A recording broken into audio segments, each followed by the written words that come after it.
In 2013, the Chicago police knocked on Robert McDaniel's door.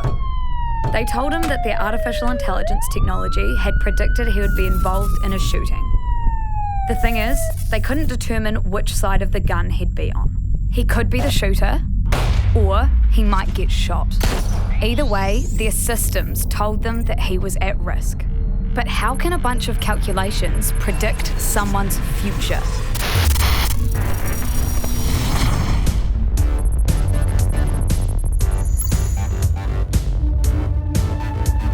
Every day, all over the world, predictions and assumptions are being made about our lives.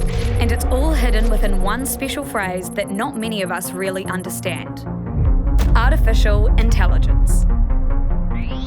We use AI to unlock our phones, to drive our cars, to help create our vaccines. But what actually is it?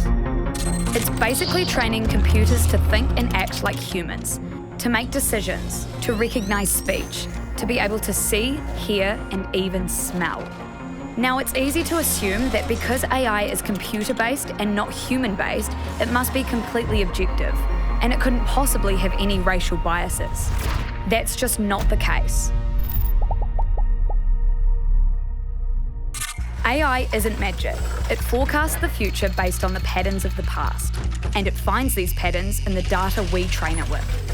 The data feeding police AI, for example, is typically built around previous police stops and arrests, where people of colour have always been targeted and stopped at a far higher rate than white people. Because the AI is learning from our past behaviour, you can probably guess who the police are still targeting. And they can fall back on the technology by saying there's simply no way that computers can target certain people. These biases don't just exist in policing either. Facial recognition AI is becoming widespread and is the source of a growing number of problems.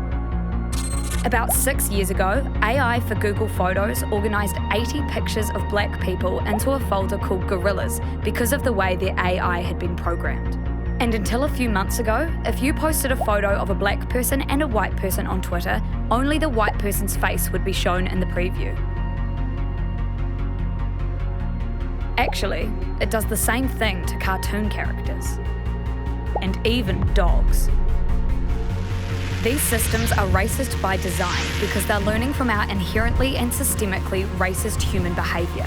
And as more and more everyday processes become automated by AI, the knock-on effects towards people of colour go far beyond these examples. So if our present data is predicting our future world, then we need to start thinking about the way we're living and what we're feeding it. Otherwise, we're simply teaching machines to be as racist as the rest of the world.